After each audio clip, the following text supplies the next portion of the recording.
Ito po mga added tech opportunities po natin kasama ng e-loading business ay makakatulong din po sa pagdagdag ng ating kitaan. Ang maganda po dito, isang system, lahat ng klase ng prepaid products ay kaya mo nang maloadan sa buong Pilipinas. At ito po ay non-territorial. Pwede ka rin maghanap ng mga retailers mo na kung saan pwede sila magbenta ng load para sa'yo. At ikaw naman ay kikita ng 1% sa bawat prepaid transactions na binibenta po nila. Ang kagandahan din po dito ay meron din po tayong software opportunities dito sa NNT. Dahil po ang inyong kumpanya ay isang software developer, pwede rin po tayo mag-digitalize o gumawa ng iba't ibang proyekto na may kinalaman po sa software development pagdating po sa mga kaibigan, kakilala ng ating mga neopreneurs na gusto pong magpagawa sa atin.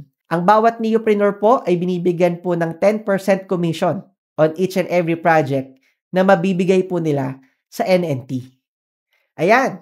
So, nakilala nyo na po sino nga po ba ang company sa likod ng AYS? Ano nga po ba ang kitaan? At the same time, ano yung mga added tech opportunities po natin? So, abangan nyo pa po sa ibang mga susunod nating mga videos, ano naman ang advantage at kung paano naman po tayo makikipag-deal with our competitors. Sa mga susunod na video, pag-uusapan po natin yan.